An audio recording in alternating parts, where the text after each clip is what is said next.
you this morning? It's great to see you. I know it does feel a little sleepy to me today too, so man, it was nice and cool and felt good in bed, and so I'm glad that you're here today. Thanks so much for joining us. Hey, before we get into today's message, if you have this in a chair, and I think you do, would you put this in your hand for 1 second? Just grab this little thing. Let me tell you what the Simple Project is and what we're going to be talking about. The Simple Project is simply our next effort to invest in the faith of the next generation. So if you just wonder, like, hey, what are we trying to do here? That's really it. We are investing in the faith of the next generation. And we're on a path. You can see that down the front of this. This is the path we're following and what we're planning for the next generation. And in case you didn't know this, RockPointe's 22 years old, and there were 11 years before, we'll call Generation 1, and 11 years after that we'll call Generation 2, which we're all a part of, and some of you were a part of Generation 1, and Generation 1 did some things to invest in this generation that has allowed this generation to continue to invest in the next. And what we're doing with this simple project is we are simply investing in the next, because once our time is done and we've passed this thing on to the next generation, we want to make sure that we can continue to invest in the faith of the next generation. This is how God set it up for his church and for faith to continue, is that from one generation passes to the next. So the simple project is simply us investing in the faith of the next generation. You can read more about this on what this is. We are in the environment stage of our simple project and our plan, and this is the environmental stage, so we're working on the environment. And I want you to, if you can look on the back of that, I've asked you to do 3 things. I've asked you to pray and just say, God, what about me? What would you want me to do something towards the faith of the next generation? And if so, what is that? Would you make that clear to me so that I know? So I'm asking you to pray first, just as an individual, pray.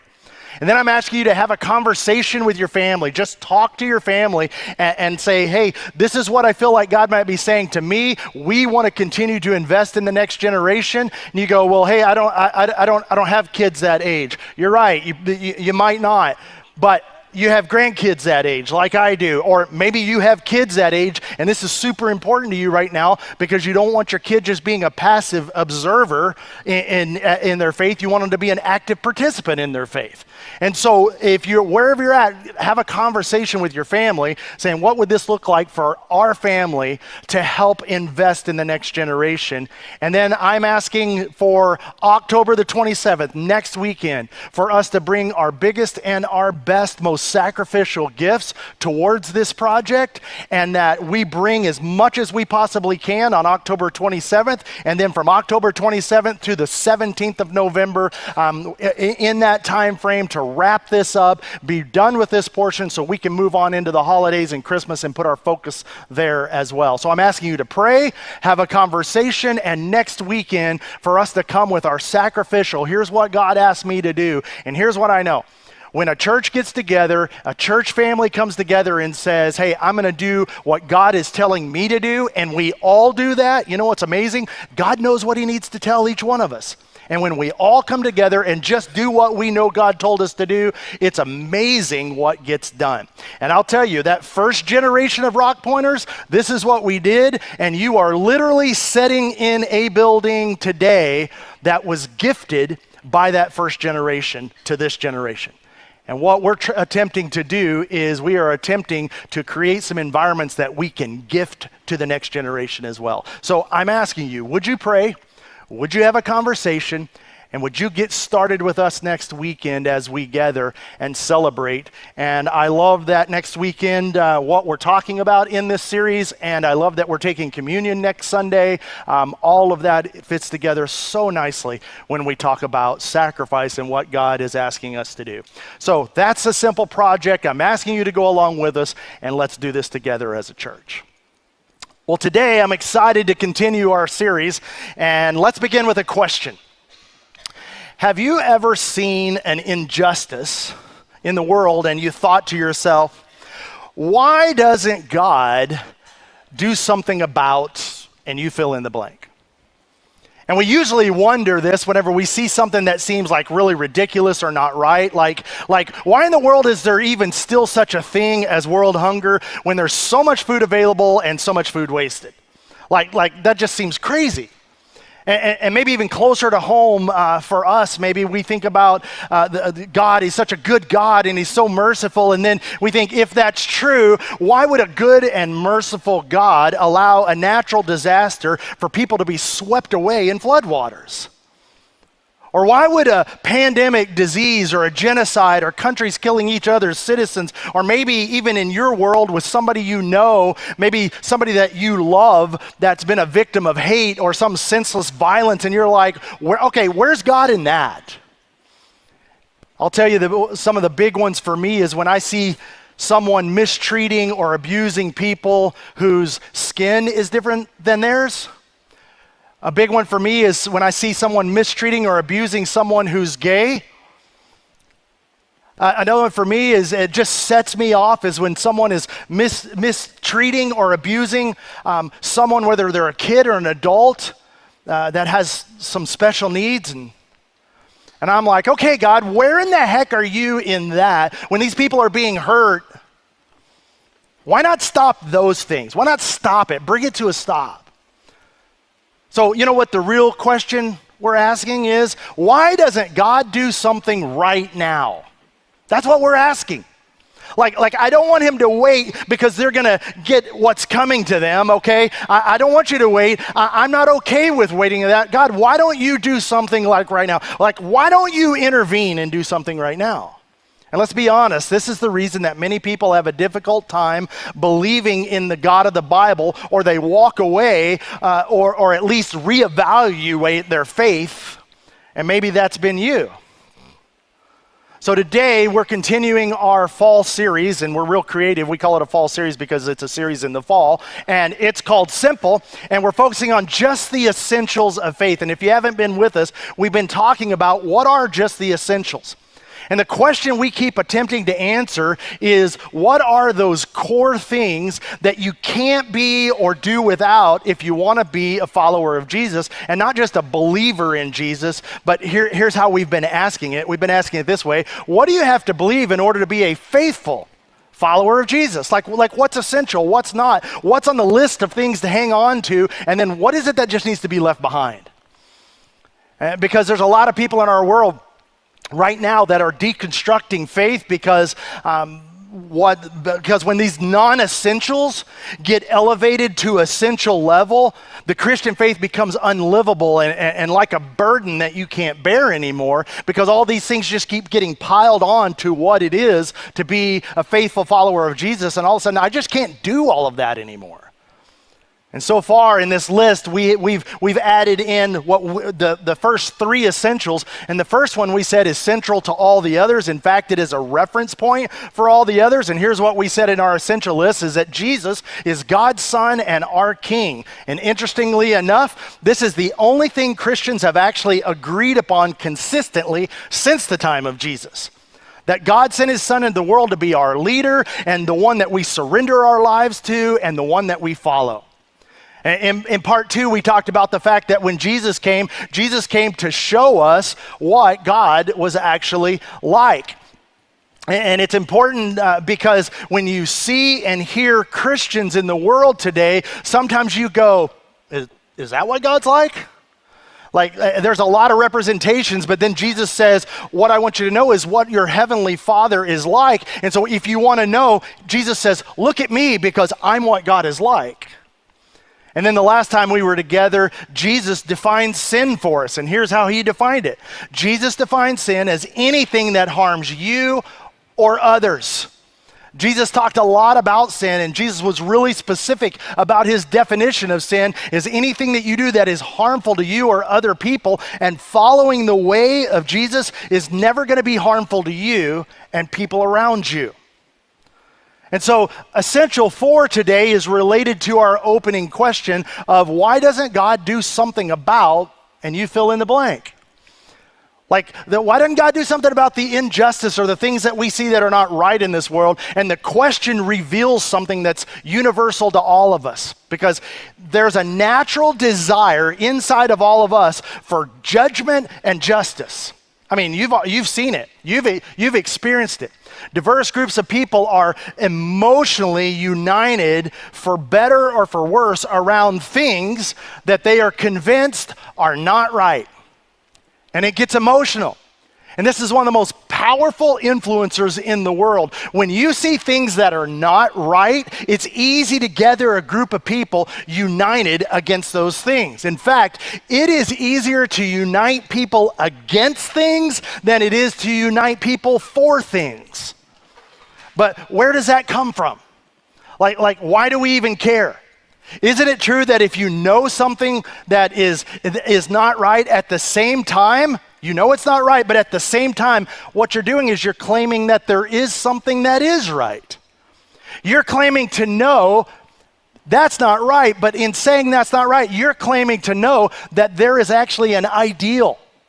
Like an ideal that this thing that you're judging is falling short of. And whether we agree or disagree on what the ideal is or where it comes from, it doesn't matter. Logic just tells you that when something's not right, there is an ideal that exists. And that's true for all of us because we find ourselves judging things at times. And what we're doing is we're judging something against our version or our view of what the ideal actually is. And here's what the irony of that is that's a really popular criticism of God. Because if Jesus came to show us what God is like, and then we read the Old Testament, it seems like Jesus, like what Jesus came to show us, is at odds with the God of the Old Testament.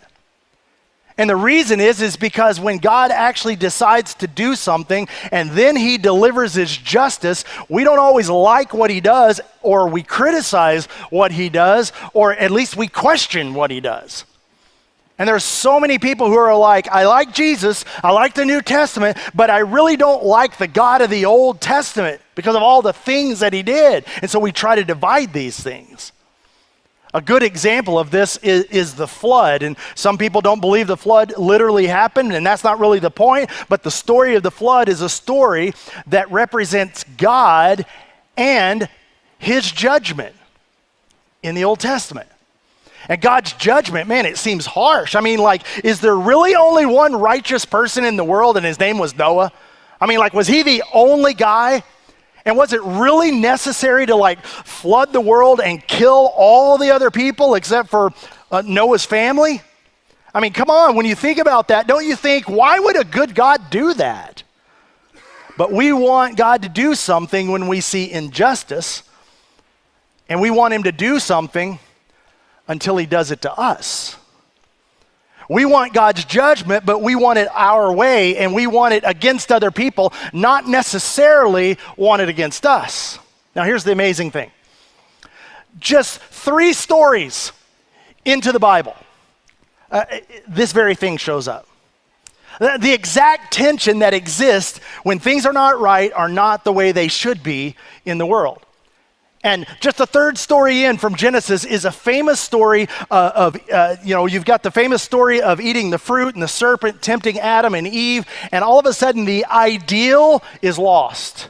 They fall, the fall of man happens, Adam and Eve have to leave this ideal place that God created for them, and now sin has come into the world, and things are not completely right. And they're ashamed, and they're covering up, and they're hiding from each other, and they're hiding from God. And look, we're just barely into the scriptures. And we turn the page, and we end up in chapter 4 of Genesis, and Adam and Eve are now out of the ideal, and they're starting a family, and they have 2 boys. Cain is the older one, Abel is the younger one. And chapter 4 begins this way. Now Abel kept flocks, and Cain worked the soil. So Abel's a shepherd, Cain's a farmer. And here's how the story goes. In the course of time, Cain brought some of the fruits of the soil as an offering to the Lord. And Abel also brought an offering, fat portions from some of the firstborn of his flock. And so they're both making sacrifices, which is sort of a strange thing at this point because there's something inside of them that knows they need to do this.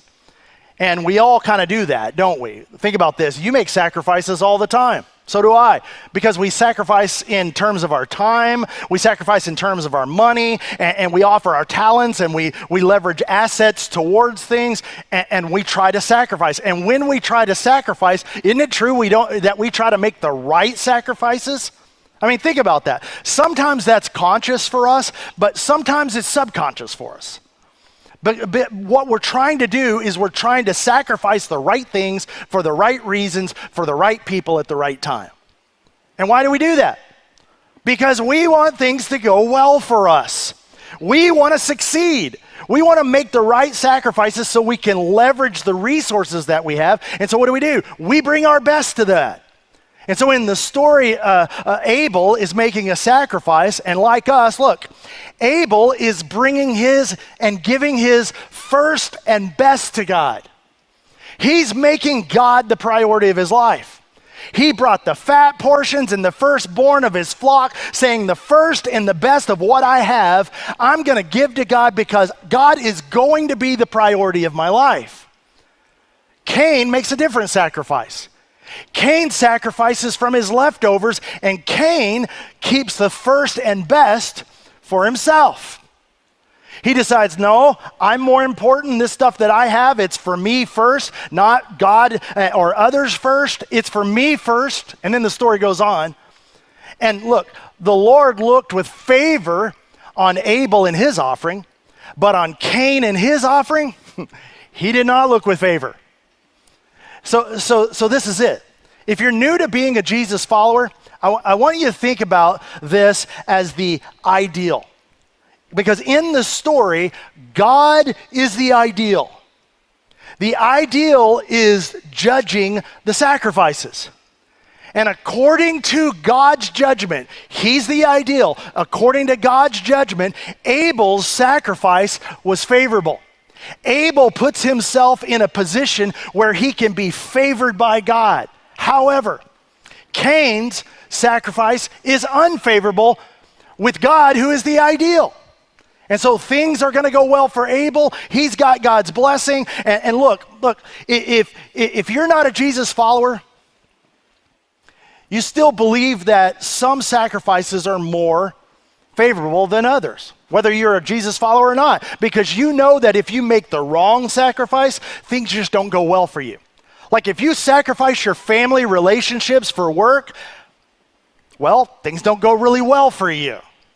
And so you already know what we're reading about. You already know what's happening in the story. And so obviously Cain, he doesn't like this. And here's how we know this. So Cain gets very angry, and his face was downcast, which is exactly what happens when you get judged, isn't it? Because when we get judged, we feel shame, and we're embarrassed when somebody calls us out, and we feel vulnerable, and we don't want to seem vulnerable. And so because we don't want to seem vulnerable, especially when we're being judged, that feels weak. And so the emotion that is not vulnerable, that is not weak, is anger.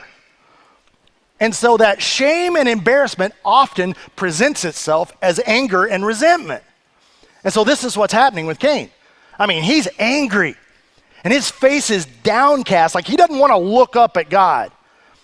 And so God comes to Cain, and he says, why are you angry, Cain? Why is your face downcast? And it was because he was being judged by the ideal. This is what happens when we get judged. And so God comes to him and he says, look, he says, Cain, if you do what is right, will you not be accepted? And if you do not do what is right, sin is crouching at your door. Look, do what's right, your sacrifice will be accepted. Things will go well for you. But if you do not do what's right, then sin is crouching at your doorstep. And guess what? Sin, it desires to have you, but you must rule over it. It's like God was saying, Cain, what did you think was going to happen? I mean, if you make the right sacrifices, and we know this, things typically go fairly well for you. If you don't, and you don't live the right way, it's like you've invited consequences to your doorstep, and sin wants to just pounce and walk through the door. As parents, we've been explaining that concept to our kids forever. He's saying things catch up with you eventually because of the choices that you make. Now, this is so important. There is a subplot going on in this story. Like, Cain's not just angry with God. He's not just downcast because of God. The sacrifice of his younger brother is judging him. The way his younger brother is living is a visible representation of the ideal way you should live and the right sacrifices you should make. Think about it this way. When your wife comes home and kind of raves about her wonderful friend and her wonderful friend's husband and how wonderful he is. And he is, by the way. He's a great dude. Or when your kids come home and they talk about your friend's parents and how great they are. And they are. They're good parents. Or your boss somehow highlights how competent your coworker is. And they are. But isn't it true that even though they are that way, that oftentimes we feel simultaneously insufficient and incompetent? And whether or not that's true, isn't it true that's how we often feel when someone else is elevated as the ideal? Because either way, we feel judged, and that doesn't feel good. And so there's two options when this happens. The first is we can be inspired by that comparison and choose to reach towards the ideal that's being pointed out, or we can be angry and feel judged about it. Or we can do what Cain does, which I don't recommend, because now Cain says to his brother, "Hey brother, let's go out to the field." And while they were out in the field, Cain attacks his brother Abel and kills him. Don't recommend that at work. And so you can either reach towards the ideal, or you can try and remove the ideal from your life. And the Lord said to Cain, "Hey, where's your brother?" And Cain said, "I don't know. Am I my brother's keeper?" Some of you didn't even know that was actually in the Bible. Am I my brother's keeper? That's where it comes from, which means he's not my responsibility. I mean, like literally. And the Lord asked him, "Cain, what have you done?" What has he done? He has literally killed his brother. But functionally, instead of choosing to make a better sacrifice, which he could have gone back and changed that and brought a better sacrifice, instead of that, Cain attacks and eliminates the thing that represents the ideal that is judging him. Now let me just tell you, we do this too. Hopefully not by murder, but if compared to someone else who is more ideal, we do our best to often try to discredit and eliminate that judge from our life. It's like she says to you, "Yeah, Tina's husband, he's such a thoughtful guy. He's such an amazing guy." And oftentimes we think, maybe we don't say, but maybe we do. We're like, yeah, he is an amazing guy. It's just too bad he's so ugly. And he doesn't make much money. And man, have you seen the car he bought for her? Whew, that's terrible. That's a shame. And by the way, he's a crappy golfer. I mean, come on. Aren't you glad that you aren't married to Tina's husband? I mean, because things are pretty good right here, aren't they? Isn't that what we do? Because the truth is, it is easier to destroy or tear down the thing we're being judged against than to pursue it. And if that's all there was to the story, let me tell you, that would be enough for us. The problem is most people don't know the second part of the story, which is the most important part of the story. Because God comes back and he says this, "Listen, your brother's blood cries out to me from the ground." And he says, "Now you're under a curse, Cain, and you're driven from the ground, which opened its mouth to receive your brother's blood from your hand." It's like, okay, he's cursed. What curse? What's the curse? He says, when you work the ground, it will no longer yield its crops for you. You will be a restless wanderer on this earth. Now, as haunting as maybe that language is, I read that, and I got to tell you, when I read that recently to get ready for today, I thought, wait, what? Wait, time out, what? It's almost like God's letting him go. It's like Cain is getting away with killing his brother. I mean, basically he just lost his job. That's it. Really, all-powerful God. That's how you're going to play this one? And look what Cain says to the Lord. He says, my punishment is more than I can bear. And I'm thinking, really? Because I think you're getting off really easy. And he says to God, he goes, today you're driving me from the land, and I will be hidden from your presence, and I will be a restless wanderer on the earth. And whoever finds me, he says, God, whoever comes to get me, they're going to kill me. Oh, maybe God's a little smarter than we thought he was. And justice will be served. And yet, here's what God said back to him. He said, no, not so. Anyone who kills Cain will suffer vengeance 7 times over. He's saying, by my hand. God says, by my hand, seven times over. And then the Lord put a mark on Cain so that no one who found him would kill him. Now, I struggled with this for a long time, and here's why. Why would God protect Cain? He's a murderer. And the best I can tell is because God's a gracious God, even in the Old Testament. And I know God's grace for Cain, the murderer, but even more than that, I think it's towards those who would want to take up a cause for his brother Abel. Because Abel's family who would be tempted to go get revenge. Now think about this. This is way more relevant for us today. Murder or injustice, or when people are discriminated against or people are hurt, it incites and it promotes a revenge in us, doesn't it? We want something to happen. It causes us to want to do something to get back at or to avenge the people that we love or that we see that are hurting. And Abel has family and descendants. And don't you know they're going to be tempted to go after Cain and his kids? I mean, wouldn't that just be natural? But here's what we know. We know, you and I know, if that's allowed, it destroys societies when everyone can take justice into their own hands. Playing judge and taking justice into our hands just makes Abel's family just like Cain.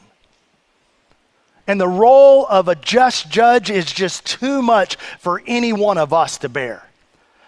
That's why we have a jury of our peers. And look, even in that, if you've ever done that, if you've talked to people who've been on a jury that was a really difficult trial where you had to determine what someone's future was going to be, people struggle on that jury. They lose sleep. They can't eat. I mean, those are difficult things. And it's because we weren't designed for that. We aren't designed to be a just and final judge of anything, and we're not good at it anyway. I mean, how many times have you prejudged or misjudged somebody or something unjustly?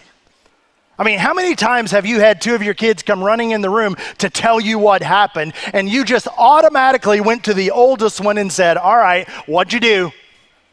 Tell the truth, only to find out that's not what happened, and then all of a sudden you're apologizing to a 7-year-old, which may or may not have happened several times in my house, right, for accusing them. Look, we're not good at this. We're quick to judge, and we judge incorrectly, and we misjudge. And so God puts an end to this right away. Despite Cain's crime against his brother, no one can seek retribution against Cain. And the way the story ends is Cain, right on brand, continues by deciding he's going to continue to act as if he's God. And if he's the priority. And so he's like, okay, if God is going to avenge him 7 times, then if anybody touches my kids, I'm going to avenge them 7 times. Because he's like, it's not going to end with me because Abel's kids might plan a revenge against my kids. And so if anybody touches one of my kids, I'm going to avenge my kids 7 times. And oh, by the way, my grandkids, because I love them a whole lot, I'm going to avenge them 77 times. And it just spirals all the way down the line in this family that's just trying to invoke revenge and hide. And so generations later comes a descendant of Cain.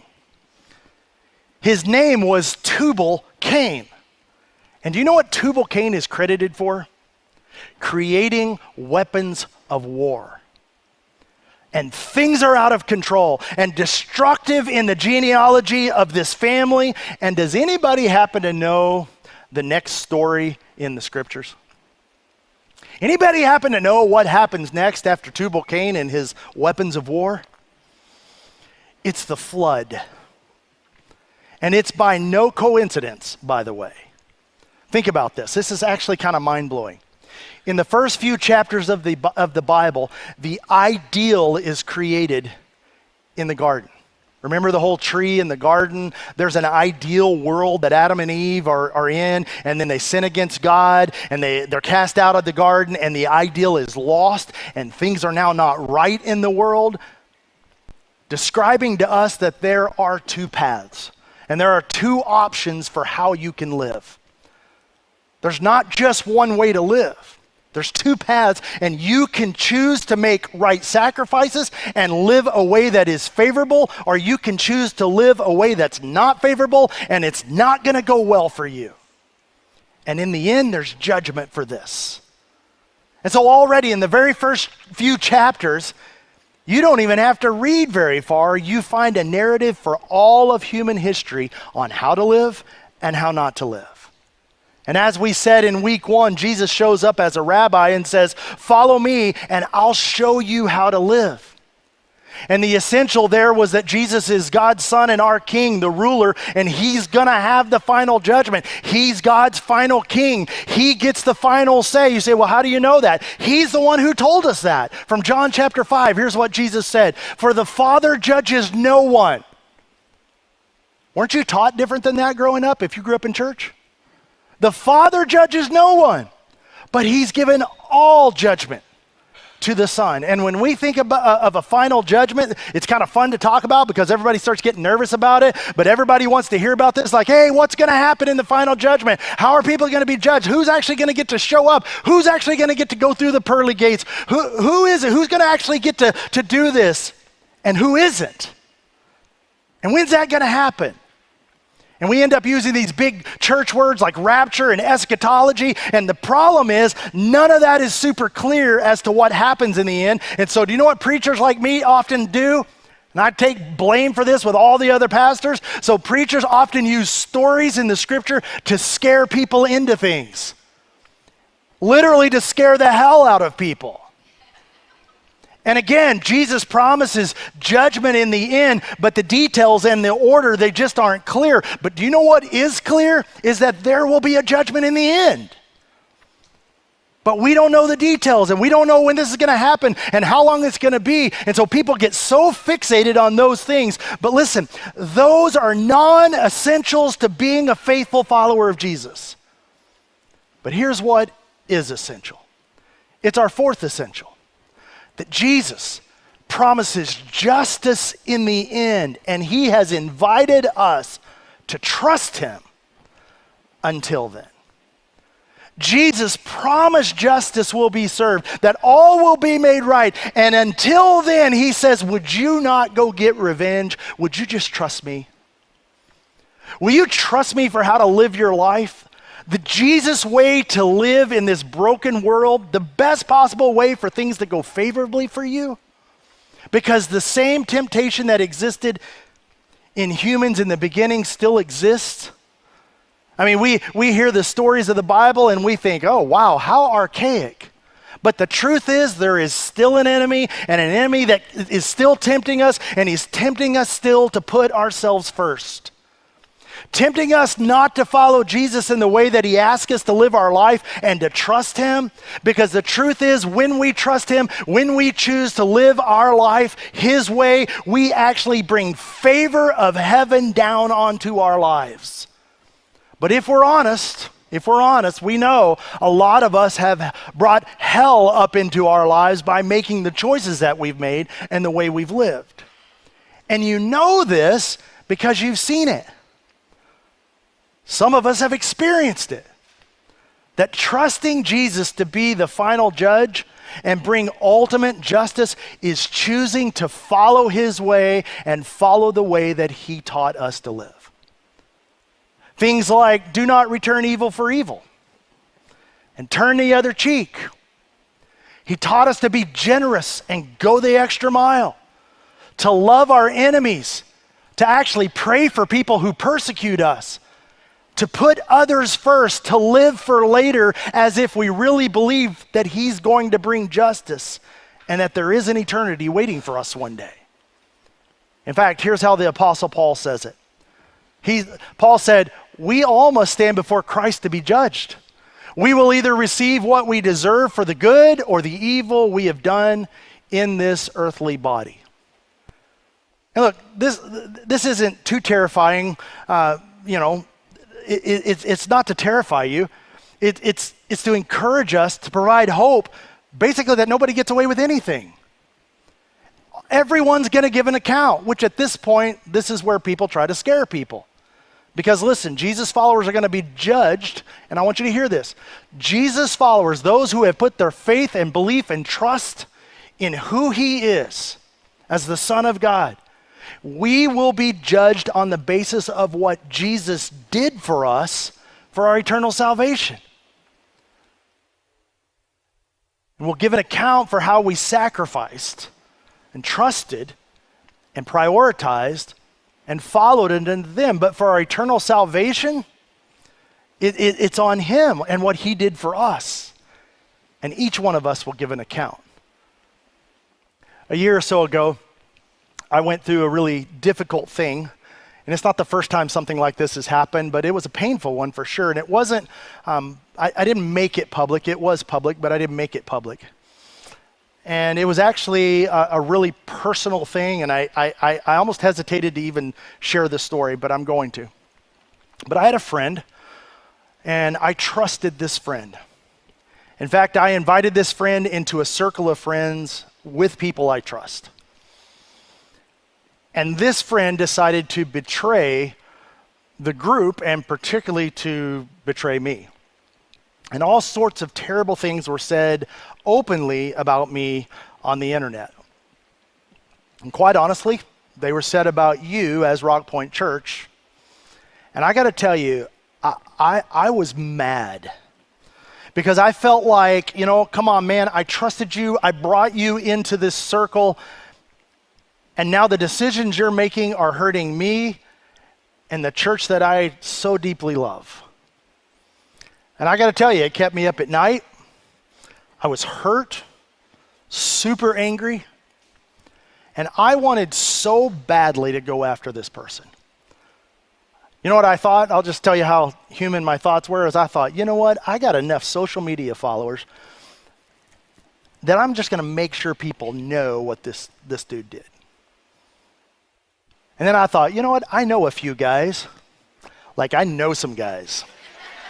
I mean, this is RockPointe Church, baby, right? I'm like, I'm going to take this on. I was sitting in my front yard, and it's like God reminded me, hey, Shane, he's going to have to give an account, but so will you. And he's not yours to judge. I'm the final judge, not you. I delivered justice rightly. I'm the king. You're not the king. And listen, this is so important. You will not be rewarded for how well you judge other people. But haven't we gotten good at that as Christians? But there's no reward in that with God. Only the one who made the ultimate sacrifice has earned the right to judge. But when God's final king came into the world, he decided to come not to judge and deliver justice. When he came into the world, he decided he would come to serve. And instead of enforcing his justice, he chose to delay his justice and delay it so that everyone who hadn't lived right and everyone who hadn't made the right sacrifices and the right decisions, who had pulled hell up into their lives, that all of these people would have the opportunity to turn it around and turn to him and receive his sacrifice. In fact, Jesus called himself the good shepherd who came to lay down his life for his sheep, and in doing so, he earned the right to be trusted and to be God's final judge, not us. And so in the end, essential number 4 is that Jesus promised you, he promised me justice in the end for all those things we wonder why he doesn't do something, whether it's to someone we love or whether it's against us. And then he gives us an invitation to trust him until that justice comes. Let me pray for us this morning. Father, thank you that you are a good and righteous judge. Thank you that you gave us the examples after example of how gracious to be. And then you sent Jesus and up that level to watch how he lived, invited us to follow him. And so, Father, whatever these circumstances as they arise, whether it's simply someone did wrong to us on the road and we feel like somehow we got to go make that right, or whether it's bigger than that and someone is slandering our name or hurting people we love, that, Father, you have invited us to know that there will be justice in the end, and invited us to trust you to be the final king who has the right to make that judgment. And we ask these things in Jesus' name. Amen. Hey, I'm so glad you've been here today. If you're a guest today, please take that U card and drop it in one of the offering boxes at the back, just so we can communicate. Anything we can help you with, we're here to do that. You're a wonderful church, and I love you. Have a great week.